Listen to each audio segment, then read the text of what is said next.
Salut les amis, vous êtes-vous déjà sentis seuls, comme si vous étiez les seuls du côté de Dieu? La Bible présente plusieurs exemples de personnes qui ont éprouvé de tels sentiments, et plus encore. L'un des plus intéressants est peut-être le prophète Élie. Fidèle prophète de Dieu qui a servi pendant une période très décourageante d'apostasie et de rébellion en Israël.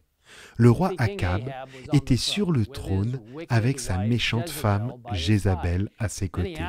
De nombreux aspects de l'important ministère d'Élie sont consignés dans le livre de 1 Roi. Et l'histoire la plus connue est peut-être celle qui détaille l'incroyable expérience d'Élie au mont Carmel, telle qu'elle est consignée dans 1 Roi, chapitre 18.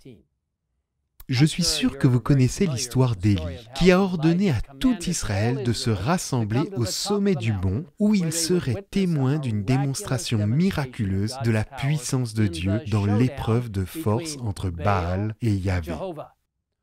Toute la journée, les prophètes de Baal ont prié leur faux Dieu, pleurant, criant et se coupant, dans l'espoir que leur dieu de bois consumerait le sacrifice placé sur l'autel, mais en vain.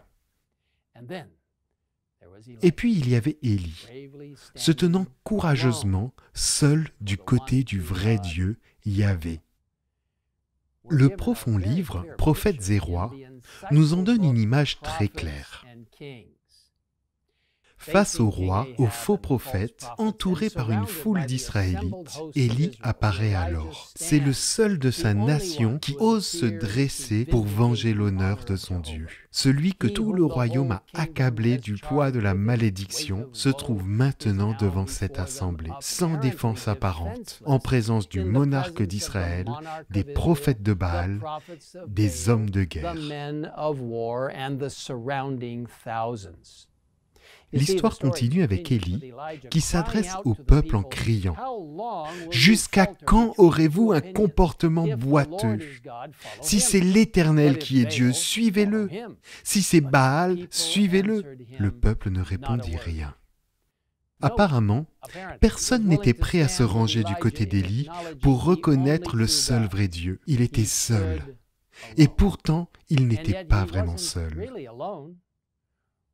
On nous dit que, au-dessus et autour de lui se déploient les armées protectrices du ciel, les anges qui excellent en force, sans honte, sans frayeur. Le prophète se tient devant la foule, pleinement conscient de la grandeur de la mission qui lui a été confiée pour exécuter l'ordre divin. Enfin, après avoir minutieusement reconstruit l'autel de Dieu, y avoir déposé le sacrifice et l'avoir arrosé 3 fois avec de grandes quantités d'eau, le prophète pria. « Éternel, Dieu d'Abraham, d'Isaac et d'Israël, que l'on sache aujourd'hui que c'est toi qui es Dieu en Israël et que moi, je suis ton serviteur et j'ai fait tout cela sur ton ordre.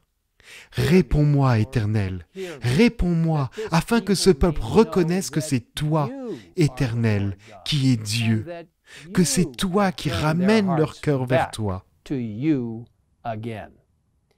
Aussitôt, le feu est descendu du ciel, consumant le sacrifice, le bois, les pierres, la poussière et asséchant l'eau entourant l'autel. La prière d'Élie a été entendue et a été exaucée. Mes amis, avez-vous déjà eu l'impression d'être les seuls du côté du Seigneur?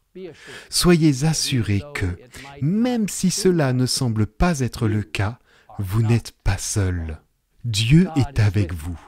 Ses anges vous entourent. Il vous donnera la sagesse, les conseils et le courage de rester à ses côtés, quelles que soient les circonstances auxquelles vous serez confrontés. Et n'oubliez pas, comme Dieu l'a dit plus tard à Élie, il y a aussi d'autres croyants fidèles. Mais je vais laisser en Israël 7000 hommes, dit l'Éternel. Ce sont tous ceux qui n'ont pas plié le genou devant Baal et dont la bouche ne l'a pas embrassé. Soyons fidèles à lui.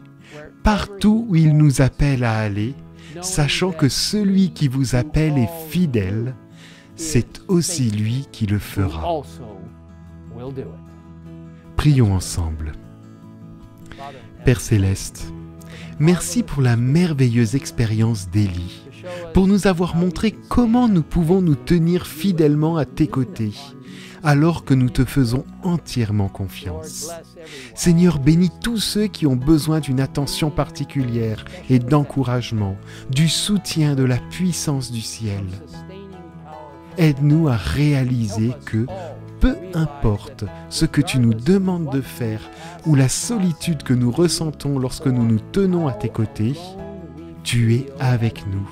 Et les anges qui donnent la force et l'excellence peuvent nous entourer pour nous soutenir et nous encourager. Seigneur, nous nous remettons entre tes mains. Envoie l'Esprit Saint pour nous remplir et nous utiliser alors que nous proclamons ton message en ces derniers jours de l'histoire du monde. Merci d'être avec nous. Nous te le demandons au nom de Jésus. Amen. Amen.